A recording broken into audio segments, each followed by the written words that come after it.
All right. This one comes to us from defense1.com, which seems to be like a lot of military stuff. Yeah. One of their competitors is going to come by as Defense 2. They'll be twice as good. Oh, sure. Yeah. Or to the second power. It's like exponentially even better. better. Yeah. Second power. All right. This one is common office desk phone could be leaking info to Chinese government, report alleges. Phones by Yalink have been observed sending encrypted messages to Chinese servers 3 times a day. Dun, dun, dun. So is that a conspiracy or is that actually happening? Well, so it sounds like these phones are phoning home, if you will. Yep. What are they sending? This is one of those situations where you have these low-cost VoIP phones, and I've used Yalink phones at a few different organizations over the years. They're certainly cheaper than Cisco VoIP phones or some of the other vendors. They're pretty common. In fact, if you use services like Ring Central, the majority of the Ring Central phones are actually rebranded Yalink phones. They just stick their little logo over the Yalink logo. This is one of those situations where you have devices that are manufactured in China, and they have all of the tools necessary to perform remote surveillance. So they could be leaking data, but we don't know that it is. That's what makes this a conspiracy theory, right? So first off, you have the Yalink Terms of Service, which in their state that you have to comply with all Chinese laws and regulations. Well, there's a very well-known Chinese law that says the government has access to all of your data because it's a communist country. So there, in their terms of service, they're basically saying by using this device, effectively, the Chinese government has the right to monitor or whatever your device. Is that binding in the U.S. or? Well, there's debates over this, but technically no. Because what are you going to do? But what are you going to do? Exactly. Right. So the second thing is that these phones have a hard-coded admin access where if you're on the same network as a phone, an admin can connect to it and can record calls and extract recordings. I've actually done it on some of these phones before. It's designed for testing and troubleshooting, but you can do it. And then there's the fact that the phones phone home 3 times a week, and it's an encrypted connection, so they don't know what it is. I suspect that it's a network time server. Many of them use a default network time protocol server, which is a Yalink server, which is back home. Why encrypt that traffic, though?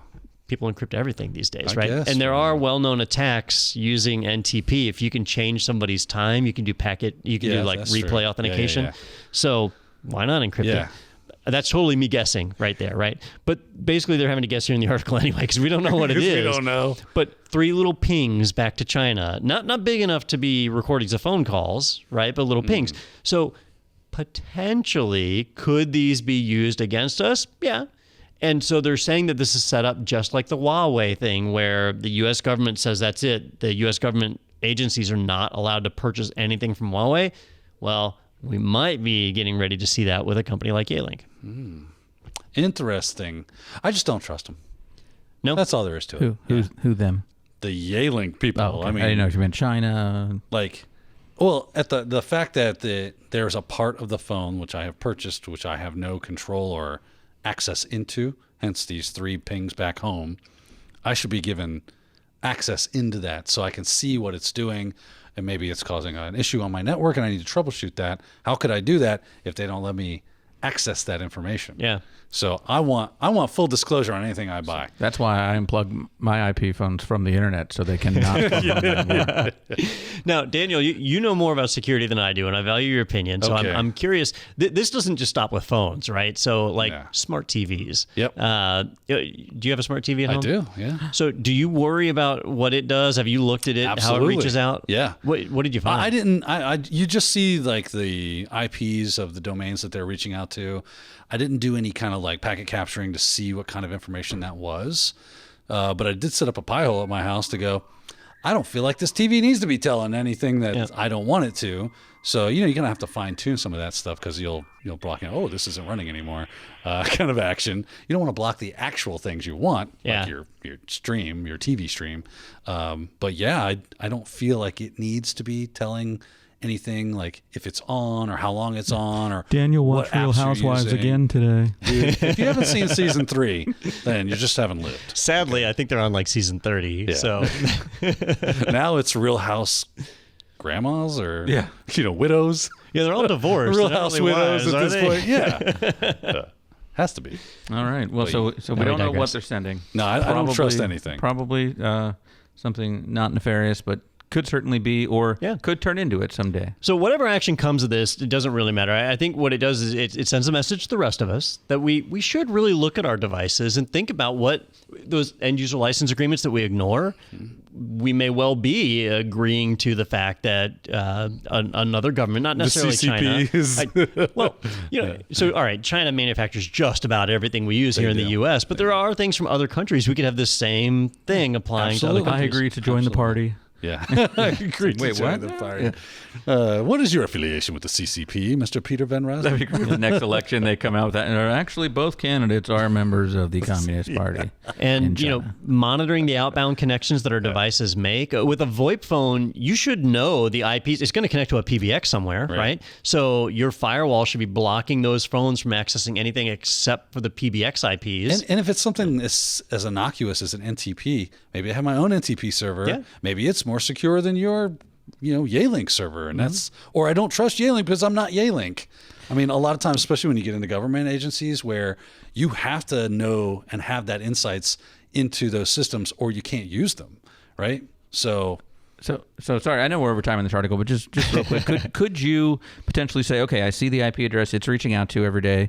I can go and I can block that, and would the phone potentially still work? Probably if it's no, it wouldn't, because that encryption, because it needs that. It'll never reach out, like all that encrypted traffic. It won't know what to do with it, and it's probably expecting a response. It might be a one-way communication. It may not be critical, yeah. But if it's an update to something like NTP, then it is expecting something back, and that system will stop working. So it's going to stop working. Yeah. Okay. It'll get out of time, if that's all it is. But you just have to test it. You have to try. Yeah. Let's turn it off and see what happens. And sometimes it's no negative effect. I do that on my Rokus because I got totally pissed off at them phoning home. Yeah. Oh, they love because maybe they're sending the user data that you accidentally agreed to in the terms of service. Do you think you can sell something like a Roku for $20 without stealing people's them data? selling all that data about I them? love my Rokus. They're super great. convenient, but they phone home like crazy. Yeah, it's like, shut up. The only thing that beats it, the Microsoft Xbox. That thing really? is constantly talking to Microsoft. When I got my It's like a teenage girl. When I got my Xbox 360, I wanted to use it as a media center. And so I just I'll hook it up with a hub, because this was like way back in the day. I had a hub sitting around. I'll just hook it up with a hub for my local network, and it'll be cool. And it wouldn't work. And it kept talking about a router. I'm like, I don't need a router. I don't want it to reach out. I called Microsoft support and said, they're like, well, you got to hook it up to a router. I go, for what reason do I need to hook this up to a router? They're like, I go, so that you can start getting your data. That ain't happening. Yeah. So I couldn't use it because I wasn't willing to allow it to connect to the internet. And that's the choice you got to make. Because in a lot of these cases, it sounds like it will not work unless you do that. But you don't have to let it do it. Plant yourself like a tree. Up to you. If you enjoyed that segment, be sure to check out our entire podcast available in the playlist right here. And you can always subscribe to stay up to date with the latest tech news and other happenings in the IT world. Be sure to tune in every Thursday for new episodes. I hope to see you there.